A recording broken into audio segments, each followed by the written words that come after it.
जय हिंद। आज हम लोग बात करेंगे एयरफोर्स एग्जाम को क्रैक करने की स्ट्रेटजी के बारे में। स्ट्रेटजी सभी बताते हैं, लेकिन जो आपको एग्जाम निकालने में वास्तविकता में मदद करती है उसके बारे में बात करेंगे। जैसे फिलहाल अभी हम अपना परिचय देते हैं कि हम किस हैसियत से आपको यहाँ पे बता रहे हैं। तो फिलहाल अभी मेरा एयरफोर्स का एग्जाम निकला है, जिसमें मेरे 38 नंबर हैं और 50 में से ये वो वाला सेक्शन है अदर दैन साइंस वाला, जिसे पहले वाई ग्रुप के नाम से जाना जाता था। हाँ, जाना जाता था, अदर दैन साइंस है।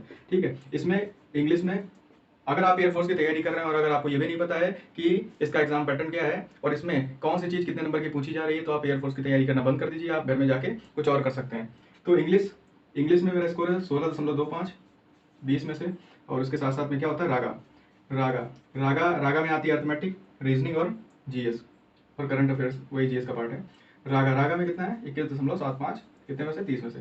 तो ये मेरा स्कोर है, वो भी बिना किसी तैयारी के। एक भी परसेंट तैयारी नहीं की है, सिर्फ जाके एग्जाम दे दिया और एग्जाम निकल गया। तो वो बात अलग है कि तैयारी अगर आपकी अच्छी होगी तो कोई भी एग्जाम निकल जाएगा। और दूसरी चीज़ क्या है कि रागा में चलो ठीक है, आपने रीजनिंग अच्छे से कर रखा है और आपका अर्थमेटिक अच्छा है, मैथ अच्छा है और जीएस अच्छा है, तो हो गया। इंग्लिश में क्या होता है, इंग्लिश में आपको रूल्स वगैरह सब रिवाइज होने चाहिए, वोकैब वगैरह सब याद होनी चाहिए। तो इस इंग्लिश को हमें छोड़े हुए काफ़ी समय हो गया था, लेकिन फिर भी मेरा स्कोर इतना इतना हो गया। वैसे लोगों के 20 भी आते हैं, लेकिन वो तब आते हैं जब वो उसकी तैयारी कर रहे होते हैं या इंग्लिश पढ़ रहे होते हैं रेगुलर। और हमने ये इंग्लिश बिल्कुल भी पढ़ी नहीं है। तो क्या स्ट्रेटेजी रही होगी मेरी, या क्या तरीका रहा है मेरा, जिससे मैंने स्कोर ही कर दिया 20 में से 16.25, मतलब 17 क्वेश्चन सही है मेरे। तो मतलब हमने क्या किया ऐसा, है ना। तो वो चीज़ जो हमने की वो हम आपको बताएंगे, और उससे ज़रूर आपको अगर लाभ मिलता है तो अच्छी बात है, वरना कोई बात नहीं। तो हम लोग पूरी एयरफोर्स की वाई ग्रुप की स्ट्रेटजी देखेंगे, ना कि एक्स की, क्योंकि मेरा वाई के लिए क्लियर हुआ है, एक्स की क्या करें फर्जी में देखें। तो 38 नंबर है और गई कट ऑफ कितनी गई, 34 गई है, सबको पता होगा।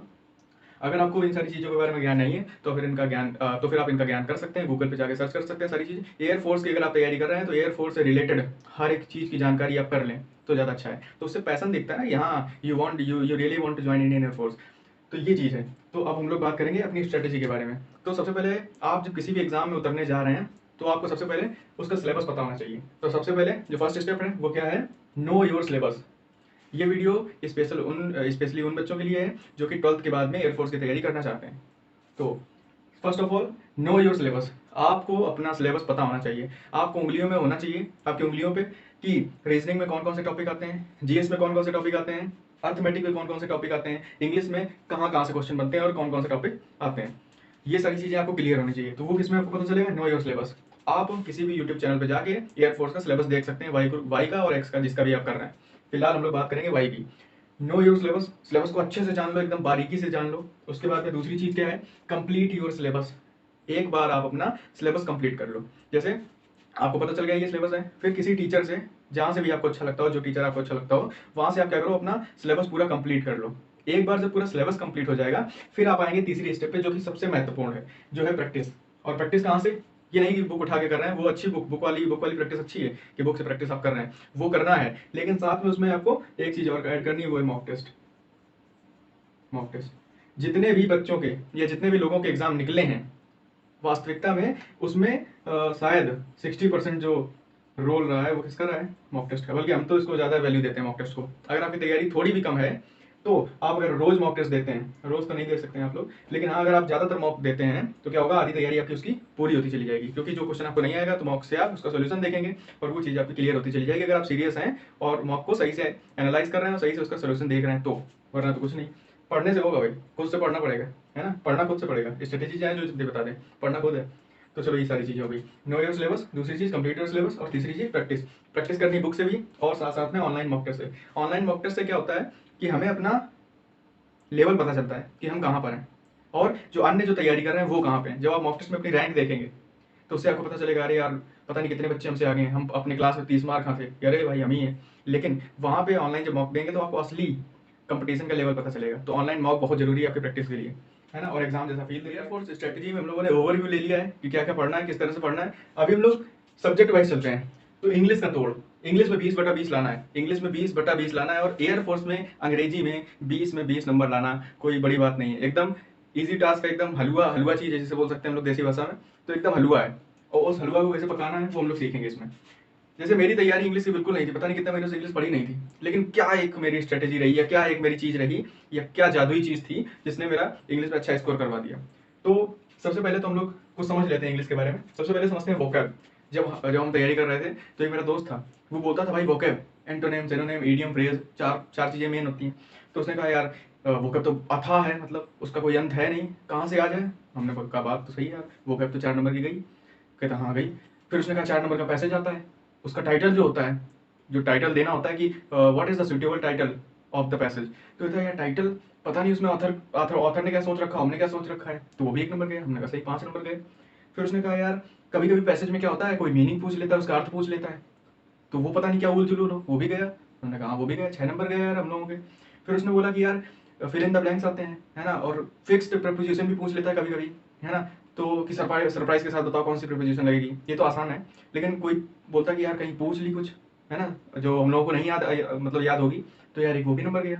हमने कहा सही है, 7 नंबर हो गए, अब तो 7 नंबर चलेगा हम लोगों के। अब बचे 13, और 13 में एक तो हम लोग जो ह्यूमन ईरर होती है, या ह्यूमन जो वो होता है, माइंड जो होता है वो ईरर करता है जरूर, तो 1-2 नंबर उससे हो गए, तो बचे 11 नंबर। 11 नंबर बचे तो उसमें थोड़ा माइनस वाइनस हो जाएगा, माइनस मार्किंग वगैरह हो जाएगी, थोड़ा तुक्का लगाएंगे, तो यार वो 8-9 नंबर बचे। तो इंग्लिश में यार 8-9 नंबर, भाई हम लोग तो फेल हो गए। तो ये नहीं करना है। सबसे पहले तो ये, अगर कोई आपको बता रहा है कि ये नहीं कर सकते, ये नहीं कर सकते, वो क्या बहुत अथा है, तो भाई उसकी बात सुनना बंद कर दो, उसके साथ उठना बैठना कम कर दो, है ना, अपना अलग सिस्टम बना लो। सबसे पहले हम लोगों को क्या करना है, वोकैब को टैकल करना है।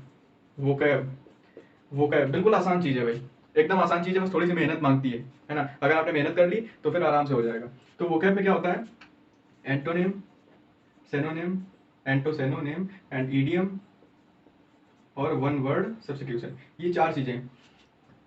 ईडियम और वन वर्ड ये थोड़ा आसान होता है, क्योंकि हम लोग समझ के कर सकते हैं। अगर हमने समझ लिया तो ऑप्शन एलिमिनेट कर लेते हैं और कर लेते हैं, तो ये तो ईजी है, इसको करना ईजी है। लेकिन दिक्कत हम लोगों को आती है इन 2 चीज़ों में, एंटोनिम और सिनोनिम। इन्हें अगर हमें याद नहीं है हम लोगों को, तो फिर क्या है सीन की दिक्कत हो जाती है, हम लोग उसका सेंस ही नहीं निकाल पाते हैं, और या मीनिंग नहीं निकाल पाते हैं, वो नहीं पाता है। और कभी कभी ऑप्शन इस तरह के होते हैं कि चारों एकदम सेम से होते हैं, और कौन सा ज़्यादा इससे सिमिलर है। सिनोनिम में कभी कभी यही होता है कि एक ऑप्शन दे, एक मीनिंग दे दी, उसके चारों ऑप्शन मिलते जुलते हैं उससे, और कौन सा ज़्यादा मिलता है वो टिक करना होता है। तो बड़ी टफ चीज़, मतलब तगड़ी चीज़ है ये, लेकिन कोई दिक्कत नहीं, हो जाएगा अगर हम लोग प्रैक्टिस करेंगे तो। तो सबसे पहले वोकैब में टेंशन होनी चाहिए हम लोगों को, किसकी, एंटोनिम और सिनोनिम की। ये हम लोगों को याद करना पड़ेगा। अब इसको याद करने का क्या तरीका है, इन्हें याद करने का तरीका ये है कि आप किसी अंग्रेजी के टीचर को पकड़ो, वो याद करवाए तो उसके तरीके से याद करो, लिख लिख के प्रैक्टिस करो, या रटो उनको। या फिर एक दूसरा तरीका होता है ट्रिक का, इसमें ट्रिक कहीं ना कहीं काम कर जाती है, ट्रिक का। और ये ट्रिक क्या होनी चाहिए, खुद से बनाई हुई, खुद से बनाई हुई, तो ज़्यादा अच्छा है ना, तो ज़्यादा अच्छा समझ में आएगा आपको। अगर आपने ये इंग्लिश में वर्ड की ट्रिक खुद बनाई है तो ज़्यादा सही रहेगा। अगर आप इतना काम नहीं करना चाहते हैं तो फिर किसी टीचर की बनाई हुई ट्रिक देख लीजिए, या फिर जो हमने भी याद की, मतलब मेरी वोकैब थी 1000 के आसपास, 1000 के आसपास जो मेरी वोकैब थी वो तैयार थी। और जब इतनी वोकैब तैयार थी, प्लस आप जो मॉक टेस्ट देंगे उसमें जो वोकैब आएगी वो भी तैयार आपको होगी, है ना, क्योंकि आप अगर मॉक टेस्ट को सही से एनालाइज करेंगे तो ये 1000 और ये मॉक टेस्ट वाली तो उसको पता नहीं कितनी है, लेकिन मॉक टेस्ट में अच्छी खासी वोकैब हो जाती है। तो कुल मिला के अच्छी खासी वोकैब जो एयरफोर्स के लायक होती है वो आपकी हो रखी होती है। अब बात आती है कि जो हम लोगों की छूट जाती है उसमें क्या होता है सीन, तो उसके ऑप्शन हम लोगों को पता चल जाते हैं, क्योंकि यार इतनी वोकैब कर रखी होती है हम लोगों ने, तो हम लोगों को ऑप्शन आराम से पता चल जाते हैं, तो हम लोग उसको एलिमिनेट करके कर लेते हैं। तो ये है तरीका। तो ये ट्रिक के माध्यम से जो हमने ये ट्रिक बना के ये 1000 याद की, वो हम आपको बता सकते हैं अगर आप लोग चाहेंगे तो। ठीक है, तो इस ट्रिक से हमने कैसे 1000 वोकैब याद की, है ना। और अगर आप सिनोनिम ही याद करते हैं तो साथ साथ में एंटोनिम अपने आप क्लियर हो जाएगा, या आप सिर्फ वर्ड याद करते हैं तब भी आपके एंटोनिम और सिनोनिम कंप्लीट हो जाएंगे। तो ये तो रहा वोकैब का सीन। ईडियम ईडियम और सॉरी ईडियम एंड फ्रेज और जो वन वर्ड है ये एकदम इजी होता है। वन वर्ड तो सब बच्चों को मजा आता है, लड़कों को मजा आता है, अरे वाह वन वर्ड मिल गया, है ना। तो इसमें कोई दिक्कत है नहीं, ईडियम में कोई दिक्कत है नहीं। ईडियम कुछ ऊट पटांग होते हैं तो उन्हें आप याद कर सकते हैं, या फिर इसकी भी कुछ एक ट्रिक होती है जो यूट्यूब पे किसी अन्य टीचर को करवाई हो सकती है, वो आप दे सकते हैं। या फिर अगर आप चाहेंगे तो जिस तरह से हमने याद किया है वो भी हम आपको बता सकते हैं, अगर आप चाहेंगे तो अगली अगली वीडियो में, या जब आप कहेंगे तब बना देंगे एक वीडियो। तो वोकैब का तो ये सीन हो गया, और वोकैब एकदम हो जाएगा। तो वोकैब एकदम यार हलवा आती है, जैसे फॉर एग्जाम्पल एक मीनिंग ये आई हुई लिख रहा है, स्टब बॉर्न, है ना, इसे किसे नहीं पता इसका मतलब जिद्दी होता है ना। तो एकदम आसान होता है, बिल्कुल आसान है, बिल्कुल